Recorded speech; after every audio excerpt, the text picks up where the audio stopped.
জাহাঙ্গীরনগর বিশ্ববিদ্যালয়ের ছাত্র সংসদের যে নির্বাচন সেটা স্থগিত করার জন্য একটা রিট করার খবর বেরিয়েছিল, সেটা আসলে সত্য নয়।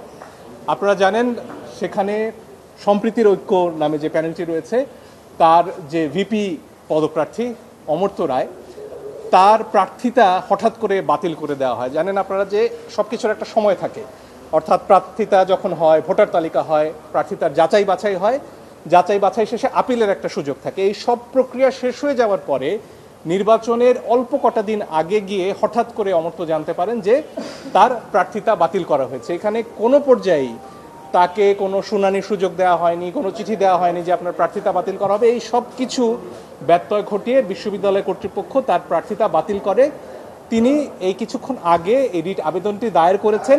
সেখানে কোনোভাবেই, আবারও বলছি, কোনোভাবেই নির্বাচন স্থগিতর ব্যাপারে কোনো প্রার্থনা আমাদের নেই। আমাদের একটাই চাওয়া, যাতে অমর্ত্য রায় এই নির্বাচনে ভিপি প্রার্থী হিসেবে প্রতিযোগিতা করতে পারেন। তার প্রার্থিতা ফিরে পাওয়ার জন্য এই আবেদন করেছে এবং তাকে যে আদেশের বলে এখানে প্রার্থিতাটা স্থগিত করা হয়েছে, বাতিল করা হয়েছে, সেই আদেশটি আমরা স্থগিত হতে চেয়েছি। এর বাইরে আমাদের কোনো প্রার্থনা নেই।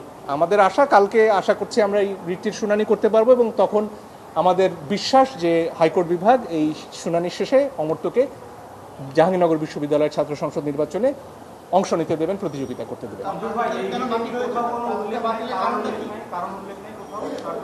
এখানে অদ্ভুতভাবে তাকে অনিয়মিত শিক্ষার্থী বলা হচ্ছে, যেখানে আপনারা জানেন যে অমর্ত্য বিগত ফ্যাসিস্ট সরকারের আমলে খুবই প্রতিবাদী একটি গ্রাফিতি আঁকেন এবং তখন তার উপরে চড়াও হয় তৎকালীন বিশ্ববিদ্যালয়ের প্রশাসন।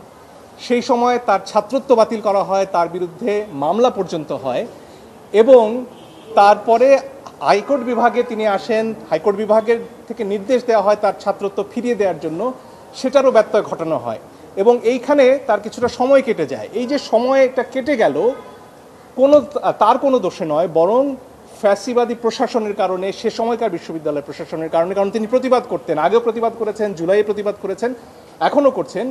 সেই কারণে এই যে একটা মাঝখানে একটা সময় কেটে গেল, সেটাকে কারণ দেখিয়ে আজকে বিশ্ববিদ্যালয় প্রশাসন বলছে তিনি অনিয়মিত ছাত্র। এবং আমি অবাক হয়ে দেখলাম কিছুক্ষণ আগে বিশ্ববিদ্যালয় প্রশাসন থেকে একটি সংবাদ বিজ্ঞপ্তি দেওয়া হয়েছে, সেখানে আমার মক্কেলের অত্যন্ত ব্যক্তিগত তথ্য, তিনি কোন পরীক্ষায় কি ফল করেছেন, এগুলো ফলাও করে তুলে ধরা হয়েছে। এগুলো স্পষ্টত তাই তার ব্যক্তিগত গোপনীয়তার লঙ্ঘন।